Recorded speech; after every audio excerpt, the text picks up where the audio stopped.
आहे, back ended subsidy आहे, front ended आहे, मार्जिन आहे. मार्जिन आहे तर मला तुमचा 50 लाखाचा प्रोजेक्ट उभा करायचा आहे, 10% मार्जिन लागतं आहे. तसं म्हणजे 5 लाख रुपये तुमचे लागणार आहेत. आपले 5 लाख रुपये आहेत का, आहे तर म्हणजे कुठे आहेत किंवा कोणत्या बँकेत आहेत हे सुद्धा पाहणं गरजेचं आहे. बऱ्याच वेळेस काय होते, सँक्शन प्रपोजल होते आणि मार्जिन अमाऊंटसाठी ज्यावेळेस विचारणा होते त्यावेळेस मार्जिन अमाऊंट माझ्याकडे नाही आहे किंवा कोणाकडून तुम्हाला घ्यावं लागेल किंवा मला अगोदरच चर्चा झाली केली नाही, मला एवढे पैसे माझेसुद्धा लागणार आहेत.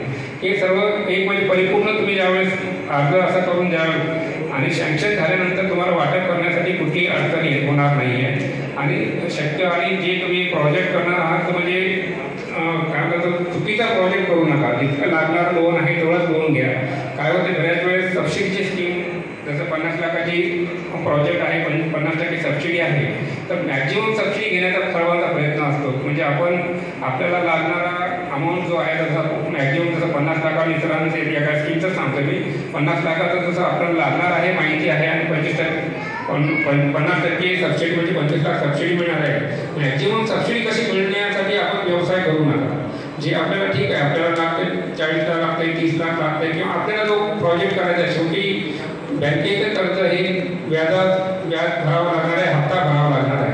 जितका तुम्ही छोट्या व्यवसायामधून पुढे जा की जसा जसा तुमचा अनुभव येईल, एकदा मोठा घास केला तर आपल्याला पत्नीसुद्धा नाही पडणार. तर छोटा घास घेऊन म्हणजे आपली प्रगती करा, छोट्या व्यवसायापासून सुरुवात करा, जेणेकरून म्हणजे त्याच व्यवसायामध्ये तुम्हाला पुढे प्रगती करून मोठं कर्जसुद्धा घेता येईल.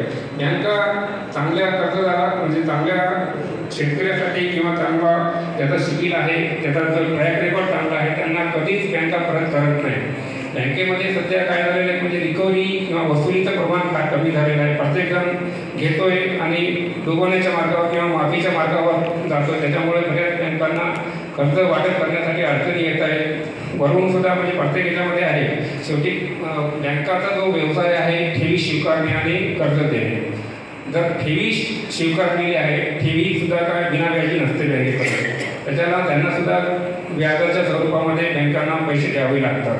जर घेणाऱ्यांनी पैसे जर परत नाही केले किंवा जे आपण ऐकतो की बँका ह्या डबघाईत आलेल्या आहेत, तर ठेवी आणि कर्जाची वसुली जर नाही झालं तर बँका डेफिनेट डबघाईस येणार आणि बँकेचा पैसा म्हणजे एकाचा पैसा घेतो दुसऱ्यांना देतोय. तर याचा म्हणजे वापर योग्य करा, तुमची सुद्धा उन्नती करा, बँकेची परतफेड व्यवस्थित करा.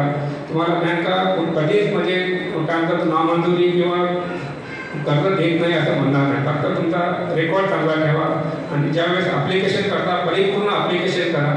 बँकेच्या मॅनेजरशी किंवा जे फील्ड ऑफिसर असेल त्यांच्याशी चर्चा करा आणि परिपूर्ण त्यांना तुमचा जर अर्ज करून म्हणजे सबमिट केला तर डेफिनेट तुम्हाला कर्ज पुरवठा करते. एवढं बोलून थांबतोय. जय हिंद, जय महाराष्ट्र.